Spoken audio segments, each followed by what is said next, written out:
साहू अपने YouTube channel में आपका स्वागत करता हूं। तो जैसा कि बहुत दिन के बाद मैं आपके लिए वीडियो लेकर आया हूं। आज की जो वीडियो है हमारी वो है क्लास 12th मैथ की। इस पे जो आज की वीडियो में आज की जो वीडियो है हमारी वो है आपके नए सिलेबस की जानकारी देने के लिए। तो जैसा कि आप लोगों को पता है कि यूपी बोर्ड ने आपका जो सिलेबस है वो 30% कम कर दिया गया है। 30% क्यों कम कर दिया? क्योंकि आपको पता है कि एक महामारी पूरे विश्व में फैली हुई है जिसका नाम है कोरोना। तो उसका प्रभाव सभी क्षेत्रों में पड़ा था। तो एजुकेशन में भी उसका बहुत इफेक्ट पड़ा, जिससे आप लोगों की एजुकेशन प्रॉपर नहीं हो पा रही थी। मगर गवर्नमेंट ने अब मूड बना दिया है कि वो आपको एजुकेशन प्रॉपर तरीके से दे, चाहे वो आपको ऑनलाइन देनी पड़े चाहे आपको ऑफलाइन देनी पड़े। तो उन्होंने अपना 30% सिलेबस कम कर दिया है, जिसकी मैं आज आपको जानकारी दे रहा हूँ। जैसा कि आप बोर्ड पे देख रहे होंगे कि मैंने यहाँ पर लिखा हुआ है। तो यहाँ पर आपको एग्जाम में क्या क्या आना है उसको मैंने इस तरफ लिखा हुआ है, और जो दूसरा साइड है इसमें आपके क्या क्या हटा दिए गए हैं टॉपिक, उनकी इंफॉर्मेशन दे रहे हैं। तो आप लोग क्या करना कि अभी वीडियो में पोस्ट करके इसको स्क्रीनशॉट ले लेना, और यदि आप लोग बुक लिए हो तो बुक में भी टिक कर लेना कि कौन कौन से टॉपिक आपके हटा दिए गए हैं।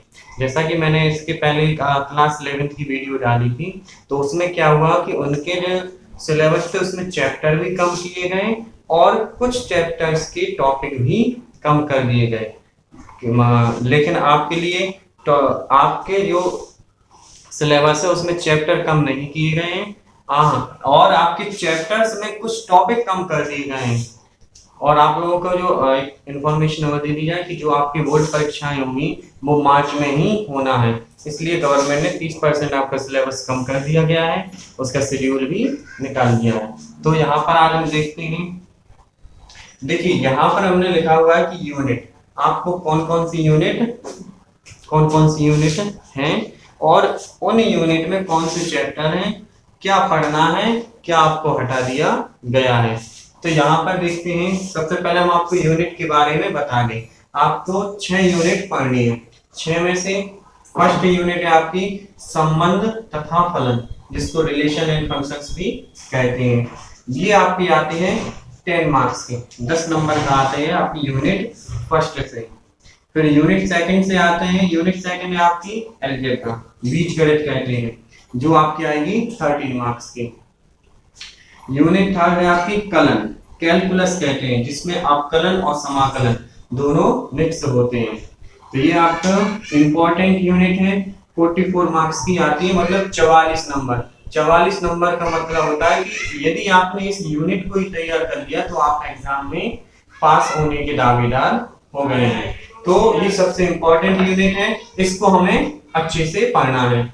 और फिर आपकी जो फोर्थ यूनिट है वो है सदिश तथा त्रिविमीय ज्यामिति, वेक्टर एंड 3 डायमेंशनल ज्योमेट्री। तो यहाँ पर जो आपकी सदिश और त्रिविमीय ज्यामिति ये आपकी 17 मार्क्स की, मतलब 17 नंबर की। और फिर आपकी फिफ्थ यूनिट है रैखिक प्रोग्रामिंग, जिसको हम कहते हैं लीनियर प्रोग्रामिंग, तो ये आपकी आएगी 6 मार्क की। और फिर आपकी लास्ट और यूनिट 6 प्राइड का 10 मार्क्स की। तो ये तो अभी हमने यूनिट के बारे में बता दिया गया है। फर्स्ट यूनिट से आएगा आपका 10 मार्क्स, और सेकंड यूनिट से आएगा आपके 13 मार्क्स, और थर्ड यूनिट से आएगा 44 मार्क्स, फिफ्थ यूनिट से आएगा 17 मार्क्स, और फिफ्थ से आएगा 6 मार्क, और सिक्स्थ यूनिट से आएगा आपका 10 मार्क्स। ये टोटल मिला के आपके 100 मार्क्स का एक एग्जाम होगा।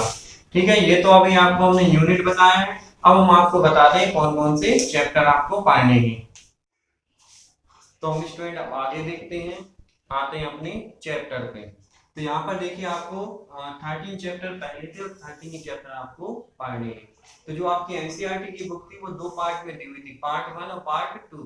तो क्या था पार्ट 1 और पार्ट 2? उन्होंने पार्ट 1 में आपको चैप्टर 1 से लेके चैप्टर 6 तक दिए थे, और फिर उसके बाद था आपका पार्ट 2। तो अब हम आते हैं अपने आप लोगों को कौन कौन से चैप्टर पढ़ना है। फर्स्ट चैप्टर है आपका संबंध तथा फलन। पहले हम आपको बता दे रहे हैं चैप्टर, 13 चैप्टर कौन कौन से हैं। पहला है आपका संबंध तथा फलन, जिसको कहते हैं रिलेशन एंड फंक्शंस। सेकंड है आपका प्रतिलोम त्रिकोणमितीय फलन, इनवर्स ट्रिग्नोमेट्रिक फंक्शन। फिर है आपका थर्ड आव्यूह मैट्रिक्स, और फिर आपका चैप्टर 4 सारणिक। ये दोनों चैप्टर बहुत ही सिंपल हैं और ये मार्क गेन करते हैं, मतलब इनसे इनको आपने अच्छे से पढ़ लिया, इन मतलब आपके लिए चैप्टर यूनिट सेकंड और यूनिट थर्ड, यदि आपने इन दोनों यूनिट को बहुत अच्छे से पढ़ लिया तो आपके 13 और 44 जो नंबर है ना, ये कहीं नहीं जा रहे। मतलब ये जो दो यूनिट है आपके लिए 60% नंबर देने के लिए तैयार हैं। ठीक है, तो और ये सिंपल भी है, आव्यूह और सारणिक, आव्यूह मैट्रिक्स और चैप्टर 4 आपका सारणिक, जिसको डिटरमिनेंट्स कहते हैं। इन दोनों चैप्टर्स पे हम वीडियो बना चुके हैं। जिन बच्चों ने अगर नहीं देखी है वीडियो तो वो इन वीडियो को देखें और समझें, क्योंकि और जो भी बच्चे हमारे इस चैनल पे नए हैं तो वो इस चैनल को सब्सक्राइब करें और वीडियो को ज्यादा से ज्यादा शेयर करें, क्योंकि देखो बच्चों हम लोगों को मेहनत काफी लगती है वीडियो बनाने में, तो यदि आप उसको शेयर करते हैं तो ये है कि हाँ हम लोग की मेहनत, मतलब इसको आपको फैलाना है, जैसे खुशबू हर जगह फैलती है ना, उसी तरीके से आपको इस वीडियो को भी फैलाना है। तो अब आगे आते हैं, चैप्टर 5 है आपका सांतत्य तथा अवकलनीयता, कंटिन्यूटी एंड डिफरेंशियबिलिटी। चैप्टर 6 है आपका अपकलज के अनुप्रयोग, एप्लीकेशन ऑफ डिफरेंशियबिलिटी। चैप्टर 7 है समाकलन, जिसको कहते हैं इंटीग्रल। फिर चैप्टर 8 समाकलन के अनुप्रयोग, अनुप्रयोग मतलब होता है एप्लीकेशन ऑफ इंटीग्रल, मतलब हम इनका इंटीग्रल का यहाँ प्रयोग करते हैं। फिर चैप्टर 9 है आपका अवकल समीकरण, डिफरेंशियल इक्वेशन, डिफरेंशियल इक्वेशन ये भी सिंपल है।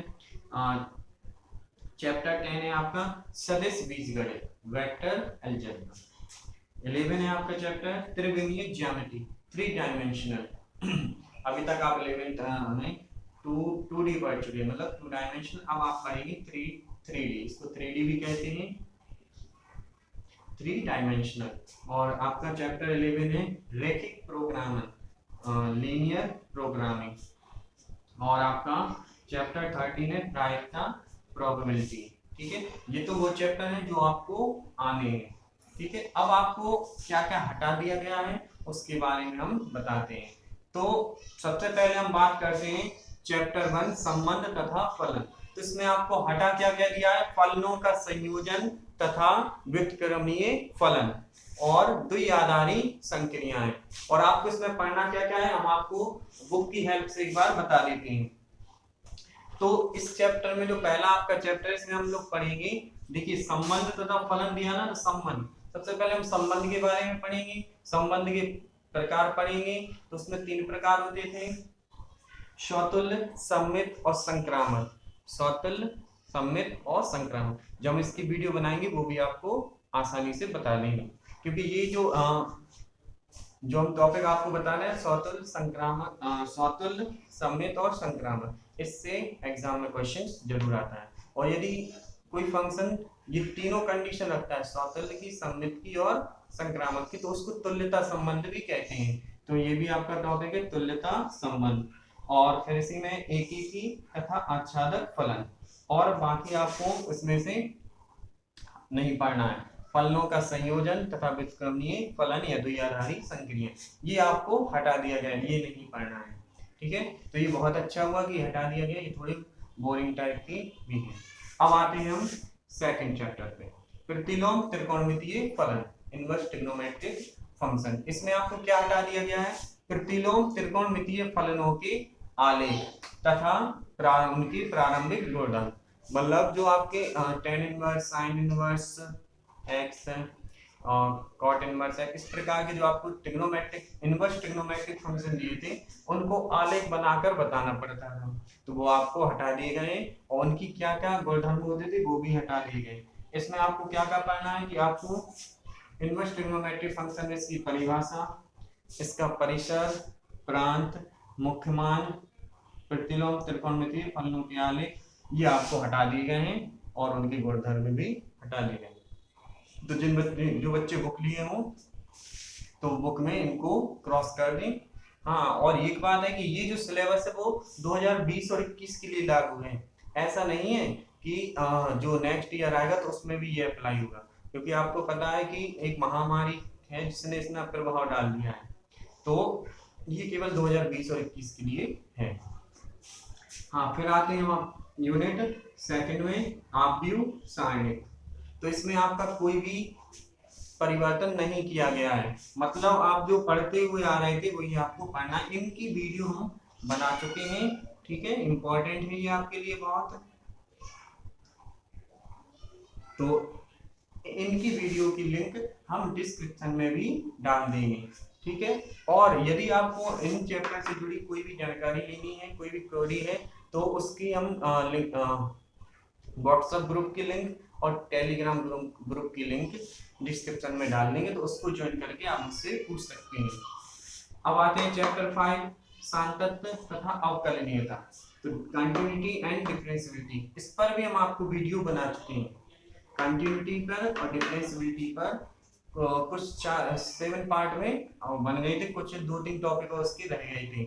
तो इसमें आपको क्या क्या नहीं पढ़ना, रोले तथा लैग्रांज के मध्यमान प्रमेय तथा उनकी ज्यामिति, व्याख्या एवं अनुप्रयोग। ये क्या था कि ये जो आपको हटा के इससे एग्जाम में लॉन्ग आंसर जरूर आ जाता है, मतलब मोस्टली जो इस चैप्टर से था ना वो इससे लॉन्ग आंसर देते थे। तो ये आपको हटा दिया गया है, तो ये अब आपको नहीं पढ़ना है, ठीक है बच्चों। हाँ, फिर आते हैं हम चैप्टर 6, 7, 8, 9। इनमें आपका कोई भी परिवर्तन नहीं किया गया है, जो आप पहले भी पढ़े थे और वही आपको पढ़ना है। क्या है, अवकलज के अनुप्रयोग, समाकलन, समाकलन के अनुप्रयोग, अवकल समीकरण, ये बिल्कुल जैसा था वैसा ही है। फिर आते हैं चैप्टर 10, सदिश बीजगणित। इसमें आपको क्या हटा दिया गया, सदिशों के त्रिक गुणनफल। हमने इनके बारे में आपको कम समझाया है, आप बुक उठा लेना, उसमें आप टॉपिक देख लेना कि आपको क्या क्या पढ़ना है, क्योंकि उसमें हम बोलते जाएंगे और आप लोग को समझ में नहीं आएगा। जब हम वीडियो बनाएंगे, जब भी हम आपको चैप्टर पढ़ाएंगे ना, उसमें हम आपको पूरी चीजें एक एक करके बताते जाएंगे। और हाँ, हो सकता है कोई भी टॉपिक ऐसा हो जो अभी यहाँ पर हमने लिख दिया कि ये नहीं पढ़ना है, और अगर हमें लगता है कि वो आपके लिए जरूरी है तो उसको भी हम आपको पढ़ाएंगे, ठीक है। फिर चैप्टर 11, त्रिविमीय ज्यामिति, जिसमें आपको क्या हटा दिया गया, दो रेखाओं, दो तलों, एक रेखा तथा एक तल के बीच कोण। यहाँ पर दो रेखाओं के बीच कोण, दो तलों के बीच कोण, एक रेखा और एक तल के बीच के कोण, ये था। इसको अब आप लोगों को नहीं पढ़ना है। रैखिक प्रोग्राम में कोई भी चेंज नहीं किया गया है, ये सिंपल है, जब पढ़ाएंगे तब बता देंगे। और प्रायिकता में आपको, प्रायिकता तो आप लोग 9th से पढ़ते हुए आ रहे हैं। अब जो आपको टॉपिक हटा दिया गया है वो है यादृच्छिक चर का माध्य, यादृच्छिक चर का माध्य तथा प्रसरण, बर्नौली परीक्षण तथा द्विपद बंटन। यहाँ पर आपको माध्य और प्रसरण पढ़ने के लिए दिया था, वो अब आपको हटा दिया गया है। और बर्नौली परीक्षण तथा द्विपद बंटन आपको हटा दिया गया है। इसमें आप लोगों को क्या पढ़ना पड़ेगा हम बताते हैं प्रायिकता के लिए। इसमें आपका प्रायिकता का गुणन नियम, स्वतंत्र घटनाएं, कुल प्रायिकता, बीज प्रमेय, बस ये आपको पढ़ना है, बाकी आपको हटा दिया गया है। तो जो आपका 3% सिलेबस कम कर दिया गया है, जो आपको कटौती कर दी गई है वो यहाँ पर है। और अब आप लोगों के लिए, जिन लोगों ने अभी भी स्टडी स्टार्ट नहीं की हुई है, वो हमारे इस चैनल से जुड़कर आप शुरुआत कर दें, क्योंकि मार्च में आपके एग्जाम होना कंफर्म है और आपके लिए यही 7 महीने का, अभी लगभग 6 या 7 महीने का टाइम है। तो कोशिश रहेगी कि 4 या 5 महीने में हमारा सिलेबस कंप्लीट हो जाए, जिससे आप लोगों को रिवीजन करने का भी टाइम मिल जाए।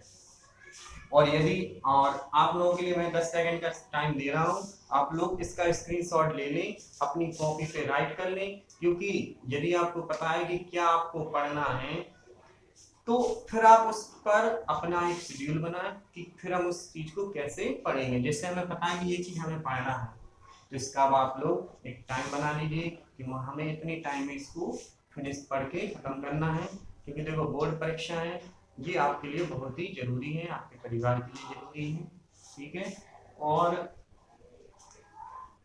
यदि आपको फिर भी इस चीज से जुड़ी कुछ भी प्रॉब्लम है, और एक चीज और, हम अपने टेलीग्राम ग्रुप में और व्हाट्सएप ग्रुप में इसकी पीडीएफ भी शेयर कर देंगे, वहां से आप लोग डाउनलोड कर लेना। यदि किसी बच्चे को यहाँ पर दिखाई नहीं दे रहा है साहब, तो वो उस पीडीएफ को डाउनलोड करें, उससे नोट कर ले। ठीक है बच्चों, तो यदि आपको वीडियो बहुत अच्छी लगी हो तो आप उसको लाइक करें, शेयर करें, कमेंट करें, और ज्यादा से ज्यादा इसको आप दूसरों तक भेजें। ठीक है बच्चों, थैंक यू सो मच।